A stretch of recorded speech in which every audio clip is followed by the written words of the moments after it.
स्वागत है आप सभी का आज के मौसम समाचार में। तो आइए जानते हैं कैसा रहेगा आज पूरे देश भर के मौसम का हाल। मौसम समाचार की लेटेस्ट न्यूज सबसे पहले पाने के लिए अभी सब्सक्राइब करें हमारे चैनल को और बेल आइकन को दबाकर हर खबर पर रखें नजर। चक्रवात विपर्जय भारत के इतिहास में सबसे लंबी अवधि का चक्रवात था। इसके फीके पड़ने के बाद भी इसका असर कुछ और दिनों तक महसूस किया जा सकता है। चक्रवात के कारण गुजरात के पश्चिमी तट और इसे सटे राजस्थान के कई हिस्सों में बारिश हुई है। आने वाले दिनों में इसके कारण उत्तर पश्चिम भारत के विभिन्न हिस्सों में बारिश होगी।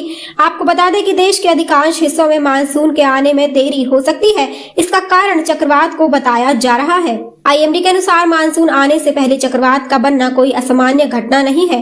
इस साल विपर्जय लगभग एक साथ अस्तित्व में आया जब मानसून केरल तट से टकराने वाला था। आमतौर पर मानसून की शुरुआत के दौरान अरब सागर में चक्रवात देश में मानसून के लिए अच्छा नहीं माना जाता है, क्योंकि यह हवा के पैटर्न को बदलता है। आईएमडी के महानिदेशक मृत्युंजय महापात्र ने बताया, चक्रवात विपर्जय 6 जून को एक चक्रवाती तूफान बन गया और शुरुआत में इसने मानसून को केरल और आसपास के क्षेत्रों तक पहुंचाने में मदद की। यह शुरुआती दिनों में मानसून के आगे बढ़ने के लिए फायदेमंद था, लेकिन अब यह उत्तर की ओर बढ़ा तो यह लाभ समाप्त हो गया। चक्रवात विपर्जय ने अरब सागर में हवा की ताकत को बिगाड़ दिया और यहां तक कि जमीन पर हवा की दिशा को भी प्रभावित किया। मानसून के आगे बढ़ने और बारिश के लिए उच्च समुद्री सतह के तापमान और नमी की भी आवश्यकता होती है।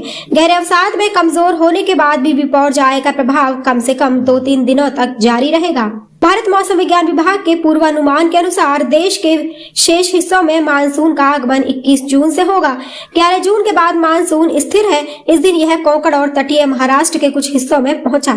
विभाग ने कहा है कि तूफान के असर से मानसून को पूर्वी भारत में आगे बढ़ने में मदद मिलेगी, जो अभी भीषण गर्मी की चपेट में है। इन राज्यों में फिलहाल लू जैसे हालात है। वहीं आने वाले कुछ दिनों में इसका असर बिहार और झारखंड पर भी देखने को मिल सकता है। आईएमडी के महानिदेशक मृत्युंजय महापात्र ने कहा कि हम स्थिति की निगरानी कर रहे हैं, वहीं कुछ अन्य तथ्यों पर भी नजर रखे हुए हैं, जैसे अरब सागर और बंगाल की खाड़ी के ऊपर क्रॉस भूमध्य रेखीय प्रवाह में वृद्धि हो रही है।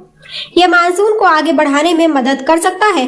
महापात्रा ने कहा, 18 से 21 जून तक पूर्वी भारत और दक्षिण भारत के कुछ और हिस्सों में मानसून के आगे बढ़ने के लिए परिस्थितियां अनुकूल होंगी।